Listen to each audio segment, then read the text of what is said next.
салом дӯстон, инак ширкати дорувори софсавдо тахфифи солинавии худро оғоз намуд. Барои зиёд кардани риш ё барои зиёд кардани мӯи сар ё барои кам кардани вазни худ ё зиёд кардани вазни худ ё барои зиёд кардани қувваи мардинагӣ ба ширкати дорувори софсавдо муроҷиат кунед. Барои дархостҳои худро равон кардан аз сайти софсавдору истифода баред. Рақамҳо дар рӯи экран. Доставка ба ҳама шаҳрҳои Федератсияи Россия барои соли нав то хонаи шумо бепул мебошад. Шаҳрҳое ки берун аз Россия ҳастанд дар муддати 2 рӯз доставка карда мешаванд.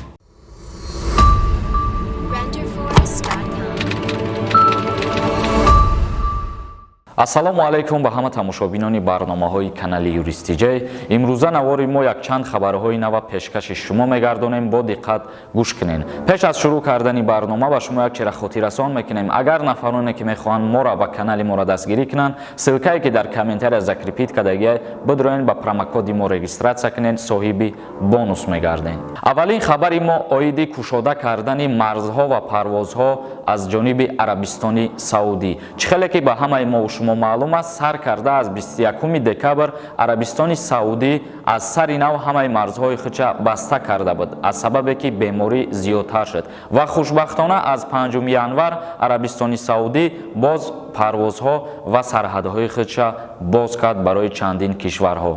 ҳозир нусхаша ба шумо мехонем, бо диққат гӯш кунед. Арабистони Саудӣ дубора марзҳояшро ба рӯи хориҷиҳо боз мекунад, аммо бо далели хавфи намуди беморӣ шаҳрвандони як қатор кишварҳо наметавонанд вуруди шоҳигари Арабистон шаванд.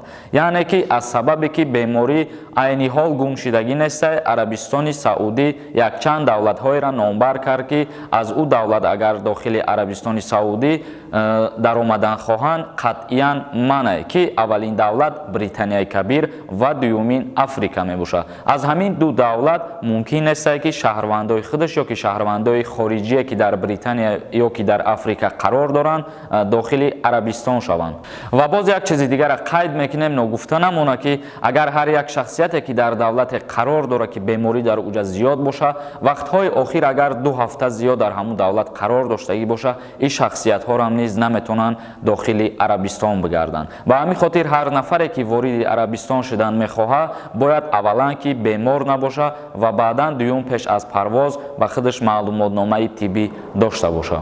Инак тахфифи соли навӣ оғоз гардид. Нафароне ки аз дарди дандон азият мекашанд ё мехоҳанд дандонҳои худро сафед бикунанд, ба духтурони дандон дар Федератсияи Россия шаҳри Москва муроҷиат кунед. Ба ҳама намуди дарди дандон онҳо муолиҷа мекунанд. Аз номи Юристиҷей муроҷиат кун, бо скидкат мекунанд. Инак мегзарем ба қисми хабари дуюмгӣ. Дар сомонаҳои интернетӣ бисёртар як чиз ҳозӣ нашр шудааст ки нархи шиносномаи хориҷӣ дар Ҷумҳурии Тоҷикистон қимат шид. Ҳозир мо камтар дар ҳамин маврид суҳбат мекунем, гӯш кунед.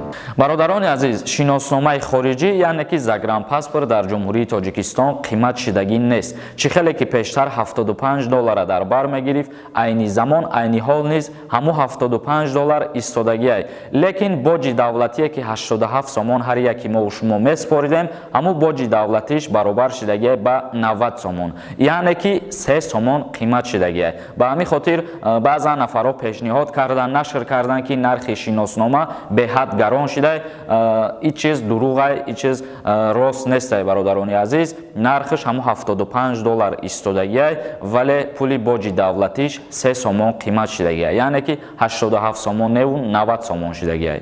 мегзарем ба қисми хабари навбатӣ, яъне ки сеюм хабар оиди дастури раиси шаҳри Душанбе муҳтарам Рустами Эмомалӣ. Раёсати кор бо ҷавонон ва варзиш бо дастури раиси шаҳри Душанбе Рустами Эмомалӣ барои наврасони пойтахт курсҳои ройгони омӯзиши забони русиро ташкил намудааст. Барои хонандагони муассисаҳои таҳсилоти миёнаи умумии ноҳияҳои пойтахт курси ройгони омӯзиши забони русӣ ташкил карда мешавад. яъне ки бо дастури раиси шаҳри Душанбе барои муассисаҳои таҳсилоти миёнаи умумӣ курсҳои ройгон аз ҷониби бо дастури Рустами Эмомалӣ раиси шаҳри Душанбе ташкил карда мешавад барои наврасҳо ва хонандагони мактабҳо дар ноҳияҳо ва дар шаҳр. ин чиз ташкил карда мешавад ва ройгон ҳар як хоҳишманд метавонад ки ҳамун иловагӣ рафта дарси забони русӣ бихонад. ва мегзарем ба қисми хабари навбатӣ. мо якчанд рӯз пеш як видео пешкаш карда будем оиди парвозҳо миёни Тошканд ва Душанбе, яъне ки